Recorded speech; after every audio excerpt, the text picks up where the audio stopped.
Ah, ruang bawah tanah. Terakhir kali cuma ada satu pintu di bawah sana. Beck mengangguk. Sekarang ada 2. Aku tidak bisa berpikir. Aku melihat sekeliling dan mencoba untuk membuat kesimpulan.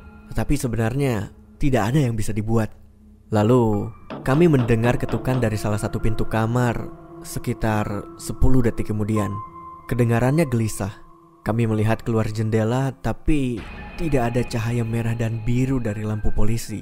Tentu kami ragu untuk membukanya. Aku memutuskan untuk mendekati pintu. Tetapi Beck menarikku kembali. Dia menatapku dan menggelengkan kepalanya sambil berbisik. Kamu ingat, tadi kita nggak membiarkan pintunya terbuka. Dia benar.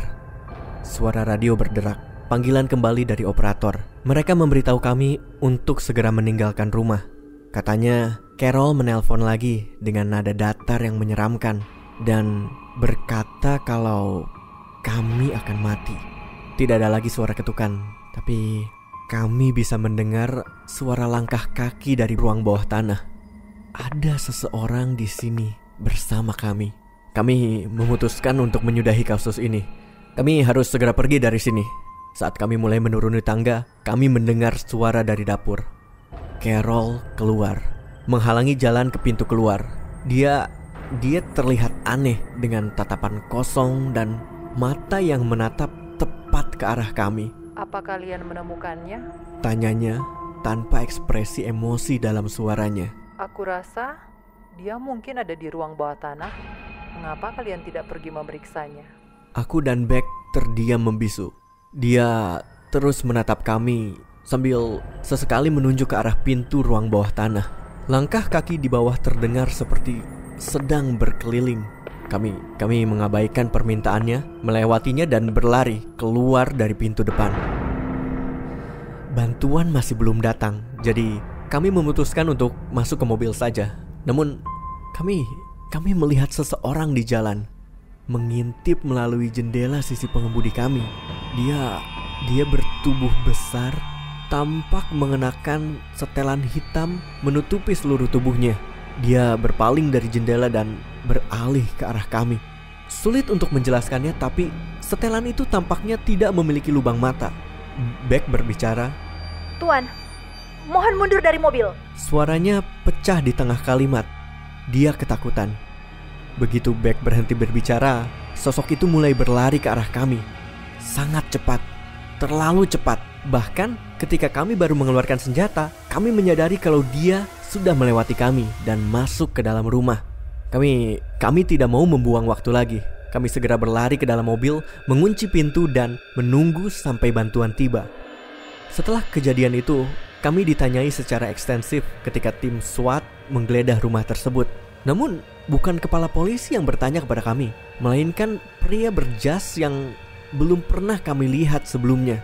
Dia menanyakan hal-hal seperti berapa banyak pintu yang ada di dalam rumah, sebenarnya seperti apa rupa Carol, dan apakah kalian pernah melihat seorang pria dengan satu mata yang berkeliaran?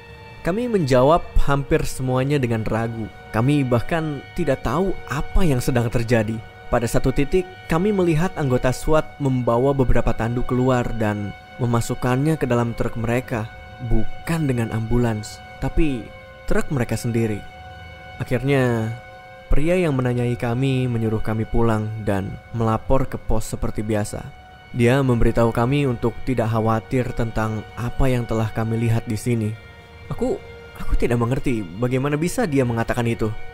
Kami berkendara kembali ke pos dalam keheningan total. Saat kami parkir, Beck akhirnya menghela nafas. Si Jack emang gila. Aku menatapnya dengan bingung. Hah? Jack siapa? Dia membalas tatapan yang sama bingungnya padaku. Hah? Apanya yang siapa? Itu loh, si pemilik rumah itu. Hah? Pemiliknya adalah wanita bernama Carol. Kamu lupa? Kami saling menatap tajam selama 1 menit. Tapi kami tidak mengatakan apa-apa lagi. Kami berdua keluar dari kendaraan tanpa berkata apapun dan menuju jalan pulang masing-masing. Kami berdua tahu bahwa ada sesuatu yang salah di antara kami. Aku mencoba untuk tidak terlalu memikirkannya saat merebahkan kepalaku ke bantal. aku berhasil tertidur sekitar 3 jam kemudian dan terbangun dengan dering telepon. Setengah sadar, aku mengangkatnya. Seorang wanita menelpon 911. Katanya ada seseorang di rumahnya. Kami membutuhkanmu sekarang. Jantungku sedikit terguncang dan aku rasa jantungku sempat berhenti ketika dia memberitahu alamatnya. Ini alamat Carol. Aku menutup telepon dan kembali berbaring di tempat tidur. Aku hanya ingin mimpi buruk ini berakhir.